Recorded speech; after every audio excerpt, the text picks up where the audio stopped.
Hey, what's good, YouTube? It's your boy Ty. Today I'm going to react to my nigga JxmyHighroller. I thought it couldn't get any worse, but you know, let's get into the reaction, man. Let's see what Jimmy talking about.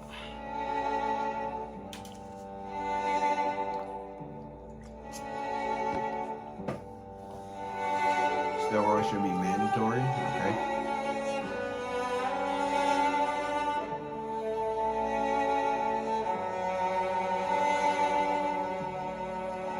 Michael Jordan.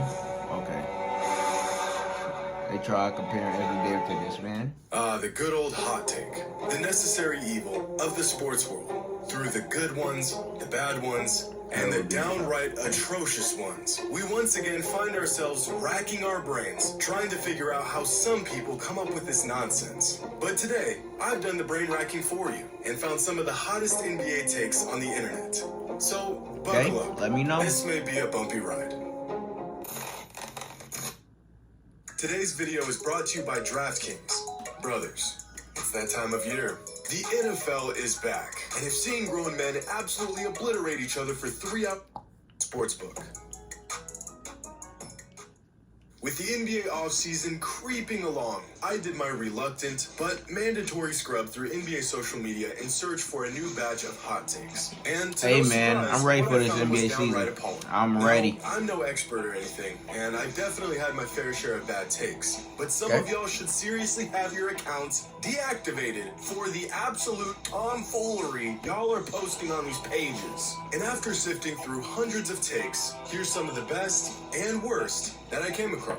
Now, this first take is from a fan who says that you need to be athletic to play in the NBA, and I cannot agree more with this take. Now, some of you are probably thinking, of course you have to be athletic to be a professional athlete, Einstein. Facts. But people will often use players like Stephen Curry, Luka Doncic, Duncan Robinson, and Kyle Anderson to prove the point that skill and size alone can earn you a spot in the NBA. But that's the And minority, I think the key here is relativity. Sure. Relative to other NBA players, these guys are not very athletic. Facts. But that's because their peers are some of the best athletes in the world. That is Compared to facts. normal people, even the most unathletic NBA players are amazing athletes. For example, the average man has a vertical leap of about 17 inches. Duncan Robinson, the three-point specialist who doesn't dare take a step inside the paint, has a 33-inch max vert. Damn, That's 33? double the average Joe. Damn. Luka Doncic, the guy who kills defenses with his craftiness, not his athleticism, has a 38-inch max vert. And Stephen Curry, the poster child for what you can accomplish in sports without being an incredible athlete, has a 36-inch vertical leap. Damn. Even the most seemingly unathletic NBA players are still top-tier athletes. Hey, that's it's just facts. that when they're surrounded by giant superhumans, they tend to look a bit ordinary. But the Hey, that's true. Same thing how Stephen Curry be looking small compared to, like, you know, other players in what's called in the NBA. But it's like, bro, he just looks small because, like, bro, he's surrounded by 7-footers and shit.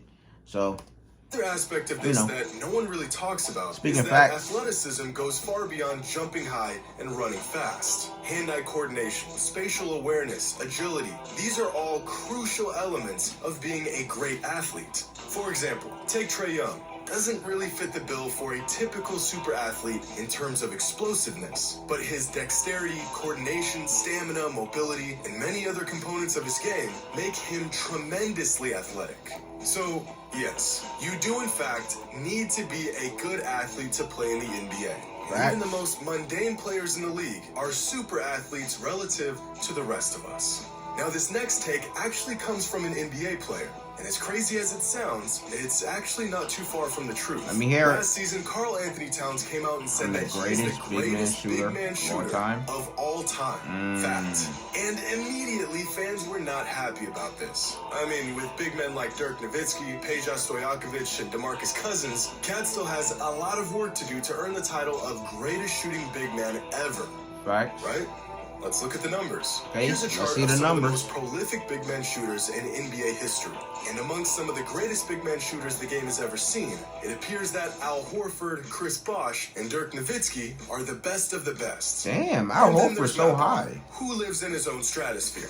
Karl Anthony Towns falls right here. Matt fucking Barner. He's certainly one of the best big man shooters, but he's not number one. But this graph only covers mid-range shots. What about three-pointers? Well, that chart would look like this. And aside from Davis Bertans, who gets paid $16 million a year to literally stand on the three-point line for 20 minutes a game, hey, that's the facts. best big men three-point shooters of bro, I swear, Bertans, like, he just stand in the corner all game, bro. Like, he just stay in the corner on the all three-point game. line for 20 minutes a game. The best big men three-point shooters of all time include Ryan Anderson, Peja Stojakovic, and Matt Bonner. Karl Anthony Towns is nigga, right Ryan here. Anderson, man. One of the best all time, but not the best. Now this fan, like many others I've seen, says that Kyrie Irving is better than Stephen Curry at virtually every aspect of basketball other than shooting. Therefore, he's cap. a better player than Steph is. First of all, Cap. no. Second, stop it. This logic seems to make sense. If player A is better at most things compared to player B, then player A, by default, must be the better player. But these side-by-side comparisons almost always lack one thing. Context. For example, take these two players. Player A is better always gotta at add nearly context everything to compared to player B. Passing, playmaking, rebounding, defending, finishing. Player A can do it all. So, according to the logic used in these comparisons, Player A should we be must better. assume player A is much better than player B. Except player A is Ben Simmons, and player B is first-team All-NBA Devin Booker. Similar to the Kyrie versus Steph comparison, using extremely general categories to assess players with zero context is a recipe for disaster. Basketball has a lot of nuance. It's dependent on situations, circumstances, and systems, Facts. all of which give context to a player's impact and ability. As incredible as Kyrie's handles are, they aren't nearly as impactful as Steph's ability to space the floor with his shooting. In fact, if history tells us anything, it's that being extremely good at a few things can often be far more valuable than being good at everything. If you took away everything from Steph's game, aside from just his shooting ability and high basketball IQ, he would still be a Hall of Fame talent. But if you took away Ben Simmons' passing ability, he'd be a 6'10" Patrick Beverley. These two aspects of the game hold different values to different players. So to compare them side by side like they are equivalents doesn't accurately determine anything. At most, these kinds of comparisons might help you decide who's the better all-around player, but if being good, not great, at most things on the court determine who is the best player, then Draymond Green would be a 4-time Finals MVP right now. But he's not. That is true. Now, this next take is one of the more interesting takes I've heard recently. This NBA fan says that the top 8 players in the league going into this season are the best top 8 players the league has ever had at any given time, making this era the best era in NBA history. Damn, those top crazy. 8 players being LeBron, Durant, Giannis, Kawhi, Steph, Jokic, Luka, and Embiid. And I gotta say, that is one hell of a top 8. Every one of these players, aside from Luka and Embiid, either has an MVP or a Finals MVP. I'd say out of the top 8, you've got roughly 5 top 30 players. Hey man, I got Luka winning MVP this season. So. Or a Finals MVP. I'd say out of the top 8, you've got roughly 5 top 30 players of all time. Without a doubt, this is one of the most talented and accomplished group of players in NBA history. But is it really the best? Well, there's definitely been worse years in the NBA, like throughout the 70s and early 2010s, where maybe 3 or 4 players were head and shoulders above everyone else. But there's also been years where the league has featured a large group of some of the greatest players all in one season. Like in 1996, when the top 8 players in the league consisted of Michael Jordan, David Robinson, Patrick Ewing, Charles Barkley, Gary Payton, Hakeem Olajuwon, John Stockton, and Karl Malone. This is a stacked group of 8 and one of the most exciting eras in NBA basketball. But I think we can do better. Pretty good 8. What about the 2003 NBA season, when the top 8 players in the league were Shaq, Kobe, Duncan, Garnett, McGrady, Dirk, Iverson, and Jason Kidd? This group contains 3 top 10 players in league history and 2 more players who are generally considered top 20 all time. But I still think there's one NBA season that tops this one in terms of all-time talent. Back in 1988, the league was shifting from one era to the next. And within these two clashing generations of basketball, fans witnessed what I believe to be the most loaded group of players the league has ever seen. Loaded? Michael Jordan, Larry Bird, Magic Johnson, Karl Malone, Kareem Abdul-Jabbar, Hakeem Olajuwon, Moses Malone, Isaiah Thomas, and Charles Barkley. That's 9 players. All of them generally considered top 25 greatest to ever play the game in the league, all in the same season. And outside of an aging Kareem, every single one of these players was in their prime in 1988. That's 5 consensus top 10 players of all time playing in the same season. Now, if we compare these two groups of players, I honestly think it's not even close. But only for the simple fact that the 2022 group has a handful of young players who still have a lot of time left to add to their resume. And I do think that this 2022 group does have the potential to be the greatest collection of players in one season. Only time will tell how this group will pan out. Ask again in about 10 years, and we'll have an answer for you. But for now, 1988 remains by far the most loaded year in NBA history. Now, our last take for this video has virtually become a matter of fact over the years, but I'd like to make the case against it. This fan asked the question, when it's all said and done, which LeBron-led super team will be viewed as his best? Which means by default, he believes LeBron has been on multiple super teams. And as popular as this take is, it's not a good one. LeBron has really only been a part of one super team, and that was the Miami Heat. The Cavaliers from 2014 through 2017 were not a super team. And if you even say super team and 2022 Lakers in the same sentence, you're a sick individual. When the Cavs assembled their big three, the potential of this team and the public perception of this team far exceeded their actual ability. By the time this Cavs team won a title, they had one superstar, one all-star, and one fringe all-star player. If this is the criteria for a super team, then that would mean that the 2021 fringe all-star is kind of crazy because Kevin Love was in the finals, like, bro, averaging damn near 20 boards a game, man. Like, bro, like, come on, man. Don't be shitting on Kevin Love like that. They had one superstar, one all-star, and one fringe all-star player.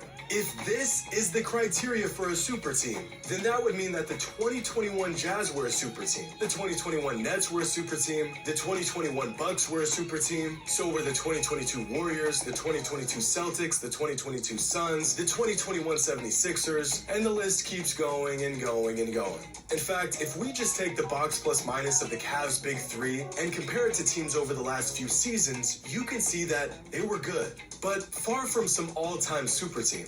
You'd never look at Embiid, Simmons, and Tobias Harris and call them a super team. You'd never look at Kawhi, Paul George, and Montrezl Harrell and call them a super team. You'd never look at Giannis, Middleton, and Drew Holiday and call them a super team.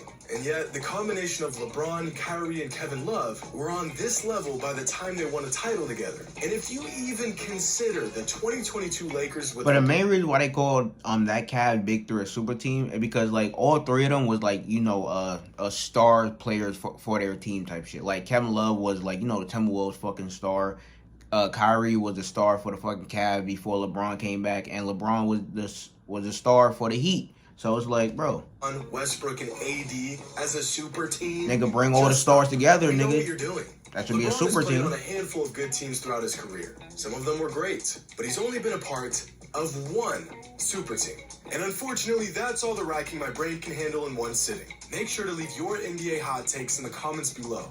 Of course, the hotter, the better. Hope you all enjoyed. And as always, until next time. Another great video from fucking Jimmy, though. Another great video. But let me know in the comments if y'all think the LeBron Cavs with Kyrie and Kevin Love was a super team. You already know people be going crazy with they fucking hot takes and shit. Like, bro, you got Gilbert Arenas talking about Giannis don't work on his game and shit. Bullshit.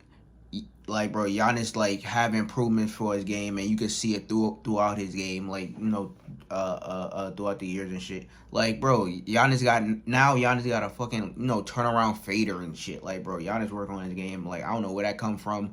Then you got, what's it called? What's his name? Mike James. Then you got Mike James talking about Stephen Curry. Like, all he do is shoot and shit. It's fucking like, bro, what are you talking about, man? Like, what are you talking about? But hey, man, you already know the hot take is, like, you know, you know, the main thing in fucking sports and shit. And it's like, you know, some people have good hot takes, some people don't. Like man, some people just some people just don't be knowing what they be talking about. But you know, it is what it is. Everyone got their opinion when it comes to sports and shit. But hey, man, I'm ready for this NBA season that's about to be coming up, man. Bro, I'm interested. I'm happy to see this fucking NBA season get fucking started, man. I'm fucking excited for it.